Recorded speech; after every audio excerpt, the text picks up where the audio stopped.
Sebelum melanjutkan, jangan lupa subscribe dulu, terima kasih. Bab 75, Pagoda. Dalam sekejap mata, naga kembar itu telah mengebor lebih dari 10 meter ke dalam tanah. Semakin banyak udara panas yang keluar dari bawah tanah, dan karena Huang Xiaolong dan naga kembar itu sebenarnya adalah satu kesatuan, apa yang mereka lihat, dia juga bisa melihat hal yang sama. Lebih dari selusin meter di bawahnya, tanah di bawahnya berwarna merah menyala, mirip magma. Naga kembar itu terus mengebor lebih dalam lagi, 70 meter, 80 meter, 90 meter, 100 meter dalamnya.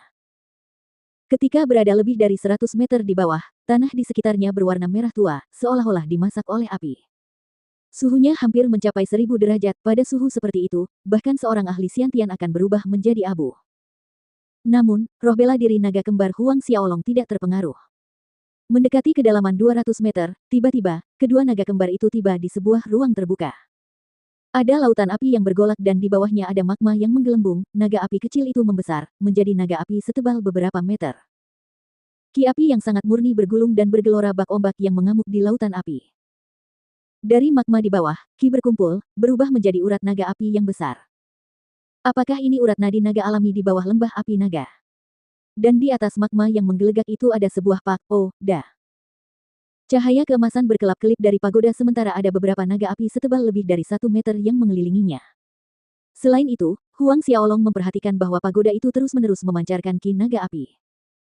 Xiaolong tercengang, mungkinkah semua ki api di lembah api naga ini berasal dari pagoda ini? Mungkinkah pembentukan urat magma alami di bawah ini juga diciptakan oleh pagoda? Apa ini pagoda? Pada saat ini, naga kembar di atas lautan api meraung kegirangan dan satu naga hitam dan satu naga biru berenang menuju pagoda dan mengelilinginya.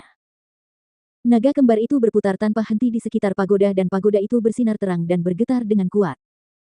Naga api di sekitar pagoda melesat ke arah naga biru dan hitam seolah-olah mereka memiliki kebijaksanaan, ingin menelan roh bela diri naga kembar Huang Xiaolong. Namun, tepat ketika naga api ini mendekati mereka, naga hitam dan biru itu meregangkan rahang mereka dan melahap semua naga api dengan bersih. Naga kembar itu tidak berhenti setelah melahap naga api yang menyerang mereka. Mereka terus menyerang naga api lainnya dan satu demi satu, naga api dengan berbagai ukuran masuk ke perut naga hitam dan biru itu. Naga ki api tebal ini membutuhkan waktu lebih dari 10 tahun untuk mencapai ukuran ini dan kemurniannya 10 kali lebih tinggi daripada yang dapat diserap Huang Xiaolong melalui formasi susunan bintang berujung 5 di ruang batu, bahkan mungkin lebih tinggi dari itu. Beberapa saat kemudian, naga api di atas lautan api ditelan ke dalam perut naga hitam biru hingga tidak ada yang tersisa. Dan setelah melahap naga-naga ki api ini, roh bela diri naga kembar Huang Xiaolong hampir berukuran 2 kali lipat, sisik-sisik di kedua tubuh mereka menjadi lebih padat, lebih berkilau dan cakar mereka yang kuat menjadi lebih kokoh. Di permukaan, naga hitam dan biru itu tampak seperti dilapisi dengan cahaya merah menyala, beriak di sepanjang sisik tubuh mereka dan aura penindasan alami naga itu berlipat ganda. Ketika semua naga ki api telah habis, naga hitam dan biru kembali mengelilingi pagoda. Tetapi, di sekitar pagoda itu terdapat penghalang ki api yang tak kasat mata, menghalangi naga hitam dan biru yang berada beberapa meter jauhnya, dan tidak dapat mendekatinya.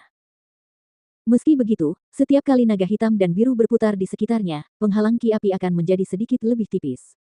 1 jam kemudian, penghalang ki api menghilang sepenuhnya. Kemudian, naga hitam dan biru membungkus pagoda dengan tubuh mereka dan kembali menuju ruang batu tempat Huang Xiaolong berada. Dalam beberapa saat, naga hitam dan biru mencapai ruang batu. Pagoda itu melayang di atas kepala Huang Xiaolong.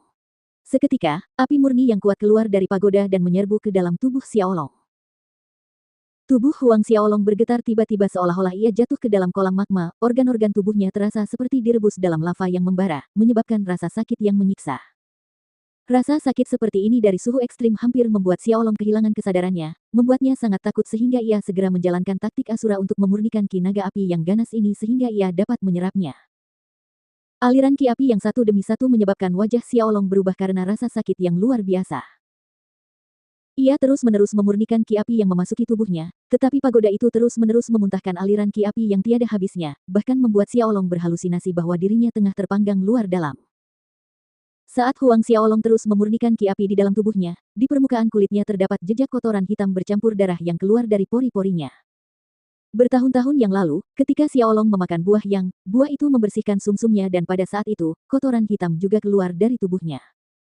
Namun, sekarang jumlahnya jauh lebih banyak dan bercampur dengan darah. Segera, kotoran bercampur darah ini berubah menjadi lapisan koreng keras seolah-olah memenjarakannya di dalam. Dari jauh, Huang Xiaolong tampak seperti seseorang yang jatuh ke genangan darah. Setelah lebih dari 1 jam, dengan mengandalkan penggunaan taktik Asura secara terus-menerus, Huang Xiaolong bisa merasakan rasa sakitnya berangsur-angsur mereda, dan setelah 2 jam berikutnya, ki api murni yang keluar dari pagoda memberikan Xiaolong perasaan hangat dan nyaman, bukannya rasa sakit tak tertahankan yang dirasakannya di awal. Setiap kali pagoda memuntahkan ki api, Xiaolong mendeteksi perubahan di dalam tubuhnya, bahwa organ-organ internalnya menjadi lebih kuat. Selama itu pula, naga-naga hitam dan biru melilit pagoda, menelan ki api yang keluar darinya. Sementara roh bela diri naga kembar Xiaolong menculik pagoda ke dalam ruang batu tempatnya berada, murid-murid lainnya yang berkultivasi di ruang batu lainnya seperti Lu Kai dan Chen Cheng, merasakan ki api dari formasi susunan itu sedikit melemah. Meskipun mereka merasa aneh, tidak ada dari mereka yang terlalu memikirkannya. 3 hari berlalu dengan cepat. Permukaan kulit Huang Xiaolong mengeras dengan lapisan darah bercampur kotoran dan perlahan-lahan bersinar dengan warna merah menyala, kemudian mencair sepotong demi sepotong dan jatuh ke lantai. Pada saat ini, lebih banyak kotoran didorong keluar dari tubuhnya, sekali lagi menciptakan lapisan baru di permukaan kulitnya. 3 hari berikutnya pun berlalu, lapisan-lapisan kotoran ini mencair, jatuh, lalu muncul kembali, dan terulang kembali. Seperti ini, setelah 3 putaran, tak ada lagi kotoran bercampur darah yang keluar dari pori-pori Huang Xiaolong, permukaan kulitnya tampak seputih salju dengan kilauan di sekujur tubuhnya. Dari dalam keluar, tubuh Huang Xiaolong telah mengalami perubahan yang luar biasa. Bukan hanya kulit dan tubuhnya, bahkan temperamen dan auranya pun tidak sama. Ketika batas waktu 15 hari tiba, Xiaolong telah maju ke puncak akhir Orde ke-6 dari puncak pertengahan Orde ke-6 kurang dari setengah langkah dan dia bisa menerobos ke prajurit Orde ke-7. Setelah hari ke-15, Huang Xiaolong memanggil kembali roh bela diri naga kembarnya ke dalam tubuhnya dan pagoda itu benar-benar mengikuti ke dalam tubuhnya juga. Di dalam tubuhnya, pagoda terus mengeluarkan ki api, yang terus-menerus melembutkan tubuhnya. Penemuan ini membuat Huang Xiaolong sangat senang. Dalam hal ini, bukankah itu berarti ki api akan terus memperkuat fisiknya setiap detik sepanjang hari? Dalam jangka panjang, sejauh mana kekuatan fisik dan pertahanannya akan meningkat? Tidak hanya itu, meridian dan ki tempurnya dapat ditingkatkan tanpa batas sejauh mana jangkauannya. Huang Xiaolong menarik napas dalam-dalam untuk menenangkan dirinya. Sambil menahan kegembiraan di hatinya, dia keluar dari bilik batu beberapa detik kemudian. 3 orang lainnya juga keluar dari bilik batu masing-masing di mana Sun Zhang dan Xiong Chu sudah menunggu mereka. Melihat keempat murid itu keluar, pandangan Sun Zhang dan Xiong Chu tak kuasa untuk tidak tertuju pada tubuh Huang Xiaolong, dan penemuan itu membuat mata mereka terbelalak kaget.